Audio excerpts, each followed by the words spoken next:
কাকিমা ইসে নেই, বিশাল নেই? না রে, আয় আয় ভেতরে। আচ্ছা আচ্ছা।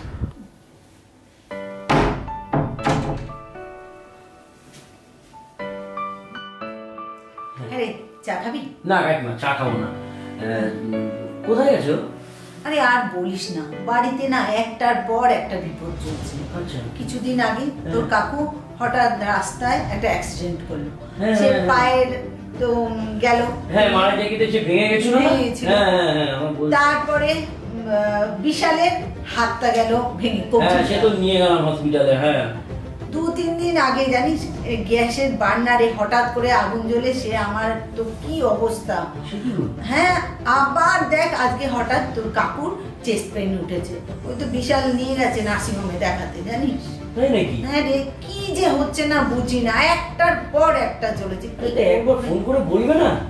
ফোন করবো কাকে, বুঝিসই তো ওই ছেলের ওপরই সব। আর আমি কতটা কি পারি, মানে পাগল হয়ে যাচ্ছি এসব চিন্তা করতে করতে, জানিস? তো ভালো একটা ডাক্তার দেখাও তোমরা। ডাক্তার তো দেখাচ্ছি, ডাক্তার তো রোগের করছে। এইসব অসুবিধাগুলোকে কি আমার মাথা খারাপ হয়ে যাচ্ছে, জানিস তো? মানে কিছু বুঝে উঠতে পারছি না। তোমাদের অশান্তি হয়েই যাচ্ছে একটার পরে আমার পুরো একদম দিদিবাড়ি সিম্পটম, জানো? পুরো তুমি মানবে কিনা আমি জানি না, হ্যাঁ, কিন্তু একটা ব্যাপার আছে, সেটা হচ্ছে যে আমার দিদিবাড়িতে ঠিক সেম সমস্যা ছিল। মানে কোনো সময় জামাইবাবুর অসুস্থ হচ্ছে, কোনো সময় মানে জামাইবাবুর মা অসুস্থ হচ্ছে, দিদি অসুস্থ হচ্ছে, আমার ভাগ্নিটাও পর্যন্ত অসুস্থ হচ্ছিল। মানে লেগেই যাচ্ছিল একটার পর একটা, মানে কিছুতেই ওদের যেন শরীর খারাপ, মানে সমস্যা যেন যাচ্ছেই না জীবন থেকে, ঠিক আছে? কিন্তু আমার এক দিদির বান্ধবী মানে একজনের খোঁজ দিয়েছে, মানে একজন দাদা আর কি। সেইখানে যাওয়ার পরে দিদিরা কিন্তু মানে তোমাদের আশীর্বাদে কিন্তু এখন কিন্তু খুব ভালো আছে। এই গড়িয়াতেই বসে 5 নম্বর বাস স্ট্যান্ডে, ঠিক আছে? অ্যাস্ট্রোসি তনয়, ঠিক আছে? তুমি গেলে তোমাদের সব মানে ধরো এই যে প্রবলেমগুলো হচ্ছে বা এই সমস্যাগুলো হচ্ছে না, এগুলো সব বলবে ওনাকে, দেখবে মানে উনি জানি না মানে ভগবানের মতন, মানে একেবারে দেখবে সব সমস্যা দূর করে দেবে। মানে আমার দিদিরও কিন্তু সেম, মানে এটা দেখো তুমি মানো না মানো সেটা তোমার ব্যাপার, কিন্তু আমরা প্রত্যক্ষদর্শী।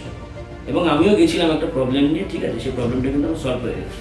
এটা যদি বিষয় যদি আমার আগে যদি বলতো ফোন করে, আমি কবেই ওকে ফোন করে বলে দিতাম, এত সমস্যা ঝেল তোমার পোয়াতে হতো না, বুঝতে পারলে? যদি পারো আজকেও যেতে পারো, যদি সম্ভব হয় আজকে চলে যাও। কিন্তু আজকে তো বাবাকে নিয়ে গেছে না নার্সিংহোমে, যদি শরীর ঠিক থাকে তাহলে ঠিক আছে, নাহলে তুই বলে রাখ আমি কালকে যাচ্ছি। ঠিক আছে, হ্যাঁ যেতে পারো, মানে কোনো সমস্যা নেই। বিশাল তোকে ফোন করে নেবে। হ্যাঁ হ্যাঁ হ্যাঁ, ঠিক আছে? তোমরা 3 জনেই যাবে, ঠিক আছে? 3 জনে গিয়ে মানে যা প্রবলেম হয় সব বলবে, তোমরা মন খুলে কথা বলবে, ঠিক আছে? গিয়ে কোনো সমস্যা নেই, না সব সমস্যার সমাধান হয়ে যাবে। এইটা নিয়ে এত আর চিন্তা ভাবনা বা এত মন মনে থাকার কিছু নেই। এটা হয়, মানে এটা কেন হয় আমরাও জানি না, তারা ভালো বুঝতে পারবে, বুঝলে তো? তো ঠিক আছে, সমস্যা নেই। কেন খুব ভালো হলো। হ্যাঁ, ঠিক আছে ঠিক আছে। বিশাল আসলে একবারে যাবো, বুঝলে তো? হ্যাঁ, দেখা করেই যাবো ওখানে তাহলে। এই ভিডিওটা দেখার পরে আপনারা কি বুঝলেন? নিশ্চয় বুঝতে পেরেছেন ঘন ঘন বিপদ আসলে কত কষ্ট হয়।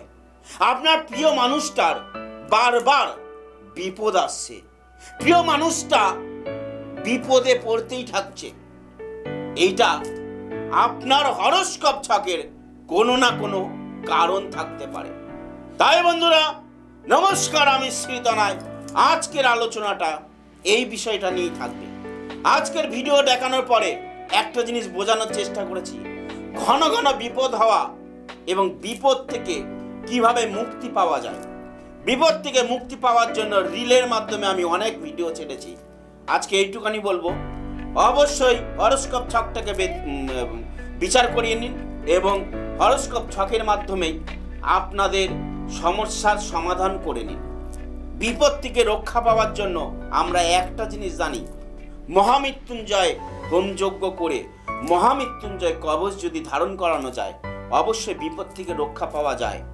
কিন্তু বন্ধুরা সেটা কিরকম অবস্থায় আছে সেটাই দেখতে হবে। তাই ভয় পাওয়ার কিছু নেই। ভিডিওর মাধ্যমে আমি বোঝাতে চেয়েছি, বুঝেছেন, এটাই যথেষ্ট। আশা করি আপনাদের সমাধানও করতে হবে। আমার সাথে দেখা করুন, যদি আমাকে যোগ্যতা মনে হয়ে থাকে আমার সাথে দেখা করুন। আমি আপনার কাছাকাছি কোনো না কোনো চেম্বারে আছি। তাই অবশ্যই আমার সাথে দেখা করুন। ভালো লাগলে ভিডিওটা যদি কোনোভাবে আপনাদের মনে ধরে থাকে তাহলে ভিডিওটি শেয়ার করুন, ফলো বাটনে ক্লিক করে ফলো করে রাখুন, যাতে প্রতিদিন নতুন নতুন ভিডিও আসলেই সবার আগে আপনার কাছে পৌঁছায়। ভালো থাকুন, সুস্থ রাখুন। এরকম আলোচনা নিয়ে আবারও থাকবো। নিজেদেরকে খেয়াল রাখুন। জয় মাতা।